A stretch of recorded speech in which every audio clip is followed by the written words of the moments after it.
right, everyone, welcome to our class on how to be a jockey or an outrider for the Kentucky Derby.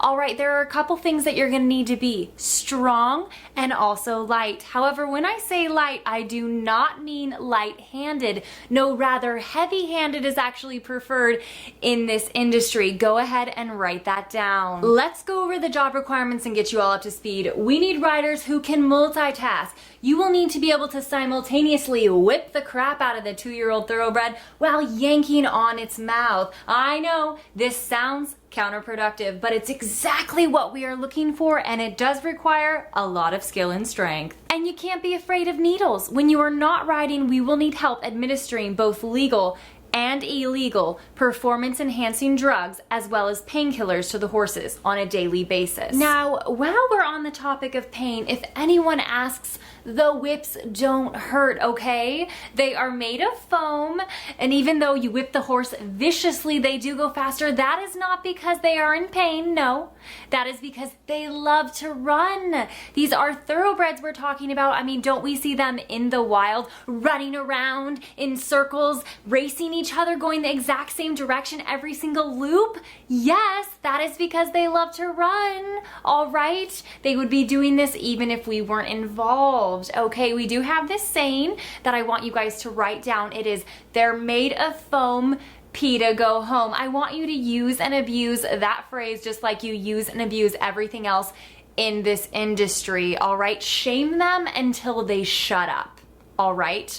Okay, moving on. Our advanced jockeys, specifically those looking to work for Mr. Steve Asmussen, will need to be even better at multitasking. Not only will they whip the crap, yank the mouth, they will also be required to carry a shocking device hidden on their person. Might sound easy, but it's not. You will hide the device in your pants. When you are hidden behind the gate, you will pull out the device to then use on the horse during the race. Don't believe me? Do your own research. There's a YouTube video where jockeys are sitting around a table talking about shocking their horses. All right, let's keep this rolling. If you're planning on getting attached to one of these horses, I suggest that you find another job. Thoroughbreds have a shorter life expectancy than other breeds. Other breeds can live 30 to 40 years. Not so with the thoroughbred. A thoroughbred lives a max of 6 years here at the racetrack, and then they are shipped to Japan for sightseeing.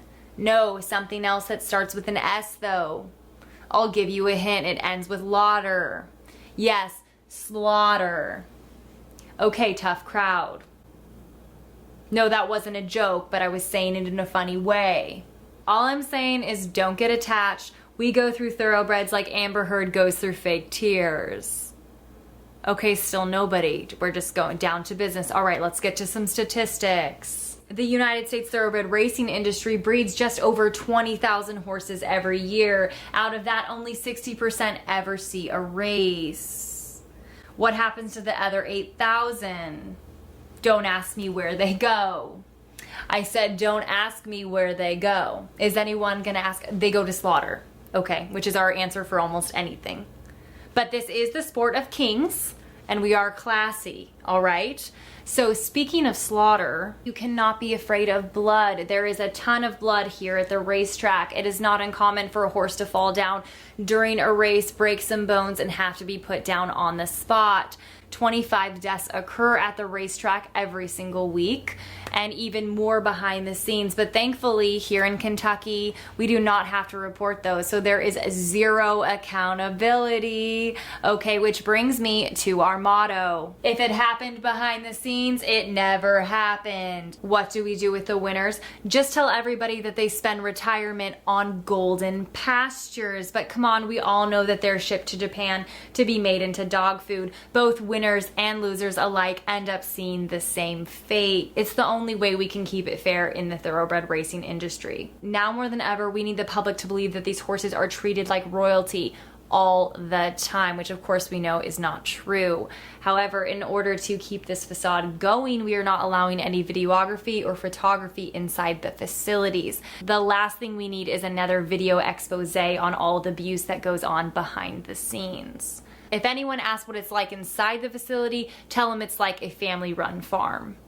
All right, let's head over to the scales and weigh you all in. If any of you happens to be more than 115 pounds, don't worry, you can apply to be an outrider. Most of the requirements are the same, except you'll get to do a little bit more punching of Derby winners in the face. So that's just kind of a little perk of the job. Okay, don't worry, your muscles will not be wasted. You still get to whip and yank and seesaw and pull and abuse your horse and the horse that you're riding out as well. Okay, so it's kind of double.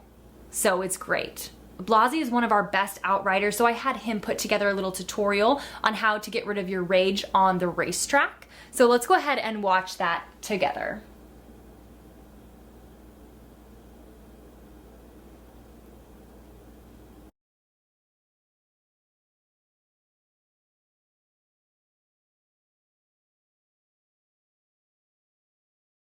This is really great.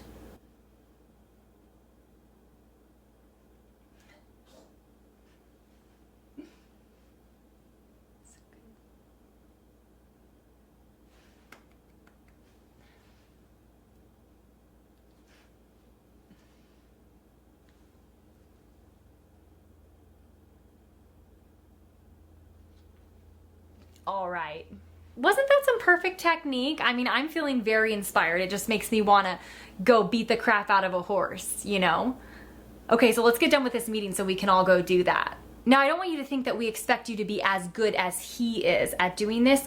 Clearly, he has had a lot of practice. I mean, you don't come off that strong in front of the entire world and tons of cameras if you're not routinely doing that behind the scenes, right? Okay, so it's very classy. He's had a lot of practice. Plus, I mean, this horse is a stallion, right? And we all know that gender is a really good way to justify abuse. I mean, we can all get around that, right? I mean, personally, I can at least. Okay, so let's go weigh in and so we can all go start abusing animals. Okay, all right, follow me.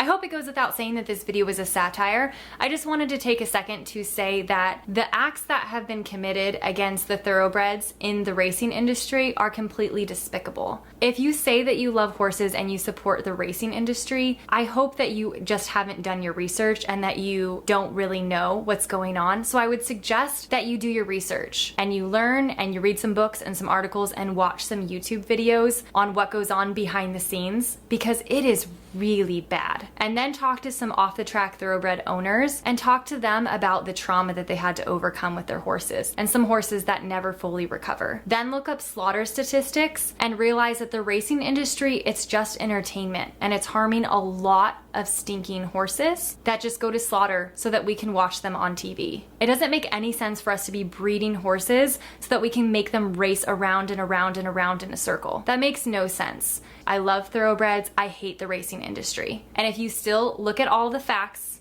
and you condone it, you need to get out of the horse world. I'm coming off probably really strong, and you guys are normally used to seeing me like doing happy videos, but I'm so fed up with equestrians who are condoning it and saying, oh, it's fine, he's a stallion. That is so not okay, and it doesn't matter. If that is not normal behavior, it does not have to be normal behavior. I have ridden Andalusian stallions, and they can act like perfect gentlemen. It's called ground manners, and you can teach that. Okay, obviously the thoroughbred racing industry doesn't want to teach any of that. They don't care. They just want them to run as fast as possible. And guess what? They're just gonna end up in Japan or Mexico or Canada getting slaughtered. And if you don't believe me, do some research. Seriously, it's easy to find. I know there's a lot of you guys that love horses that are with me on this. Hope that if you didn't know about the racing industry that you learned something, and go ahead and do your own research. And if you guys stay subscribed, if you're not totally turned off, then I will see you in the next video. Thanks for watching.